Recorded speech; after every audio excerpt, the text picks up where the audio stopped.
មុននេះបន្តិចកិច្ចសភាមួយកីឡាករលន់បញ្ញាគ្រាន់តែលឺកីឡាករអ៊ីវ៉ាន់ប៊ូតុនប្រកាសចង់ជួបខ្លួនភ្លាមគាត់បាននិយាយបែបនេះហើយរឿងមួយទៀតនេះក្របីប្រៃបិសបត្តិបានបកស្រាយនិយាយពីខ្លួនប៉ះជាមួយនឹងកីឡាករសុកធីហៅកាជើងខ្លាំងរបស់គុណខ្មែរហៅថាមនុស្សឈើបាទបងប្អូនឋានៈមានព័ត៌មានថ្មីមកចែកជូនបងប្អូនទៀតហើយពីកីឡាករគុណខ្មែរក្របីប្រៃបិសបត្តិត្រៀមប៉ះជាមួយនឹងកីឡាករសុកធីនៅថ្ងៃខាងមុខនេះបងប្អូនប្រហែលជាដឹងព័ត៌មានខ្លះតម្រុយពីកីឡាករគុណខ្មែរហើយនឹងកីឡាករជើងខ្លាំងថារដ្ឋអាមេរិកអ៊ីវ៉ាន់ប៊ូតុននេះហើយក្រោយឈ្នះកីឡាករនៅលេងប៉បឆ្វេងឡាវចន្ទ្រាភ្លាមគាត់បានប្រកាសជួបនឹងជើងខ្លាំងគុណខ្មែរ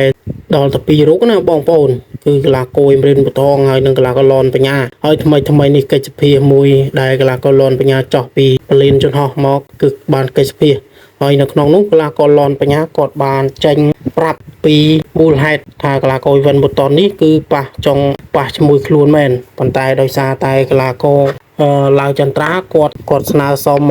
ខាងអ្នករៀបចំនឹងសងសឹកម្ដងទៀតព្រោះលើកមុនគាត់វាអត់តន់អស់ចិត្តអញ្ចឹងណាបងប្អូនចាញ់ដោយទាំងមិនអស់ចិត្តប៉ុន្តែកីឡាករអ៊ីវ៉ាន់ប៊ូតុននេះបើជាអាវុធរបស់គាត់គឺល្អរបស់គេមែនចេញចូលហើយវីផ្លាស់ចូលលឿនស្អាតជិះទៅ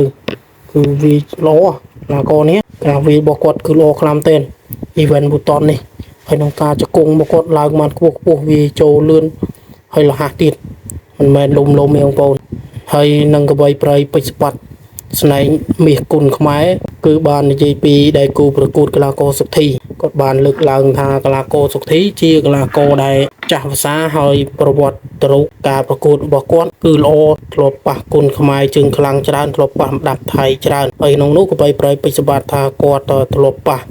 លំដាប់ស្រុកខ្មែរស្រុកថៃបរទេសច្រើនមកគឺ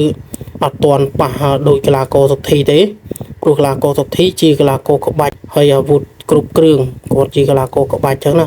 ប៉ុន្តែយើងមិនសំខាន់អីទេសំខាន់ស៊ីសងលើសង្វៀនយើងចាំមើលថ្ងៃទី28ទាំងអស់គ្នាហើយអ្នកទាំងពីរហ្នឹងគឺជាប៉ះគ្នាវាដណ្ដើមខ្សែក្រវ៉ាត់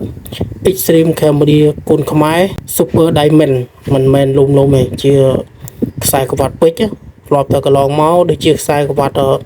មាសខ្សែក្រវ៉ាត់ Super Gold លើកនេះដាក់ពេជ្រសបត្តិប៉ះជាមួយនឹងសុកធី Super Diamond មិនមែនលំទេបងប្អូនហើយគូនេះក៏ជាគូពិសេសដែលក៏ក្រោកជាងគេផងដែរហើយពងតែផ្ទុះរគុះរកើហើយពេជ្រសបត្តិគាត់បាននិយាយហើយគាត់ថាការប្រកួតគាត់មិនច្បាស់ប្រហែលទេប៉ុន្តែទីសងលើសង្វៀនហើយពេជ្រសបត្តិបើគាត់ប៉ះសុកធីសម្រាប់ admin គឺថាគាត់ក៏មិនមែនវាក្បាច់ក្ដែលដែរបងប្អូនលើកនេះហើយសុកធីប៉ះមួយពេជ្រសបត្តិក៏គាត់មិនវាក្បាច់ដែរអាចនឹងការដូរក្បាច់ប្រការណាមួយសុកធីបើគាត់វាក្បាច់កន្លងមកគឺអត់មានអាវុធអីអាចទប់នឹងកណ្ដាប់ដៃពេជ្រសបត្តិបានទេបើគាត់នៅតែវាក្បាច់ជឿ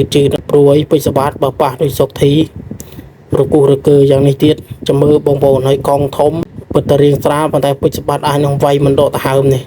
បុកទៅដាច់គេប៉ុន្តែសុកធីអាវុធគាត់ល្អត្រង់ថាគាត់ថយហើយវាយ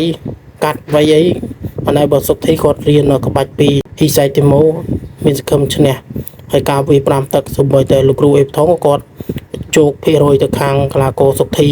55ពេជ្រសបត្តិ45ដែរគាត់យកភាគរយខ្ពស់ទៅលើកីឡាករសុកធីធ្លាប់តែកន្លងមកគាត់យកភាគរយពេជ្រសបត្តិឈ្នះ100%ឈ្នះ80 70ប៉ុន្តែឥឡូវនេះគាត់យកភាគរយទៅលើកីឡាករ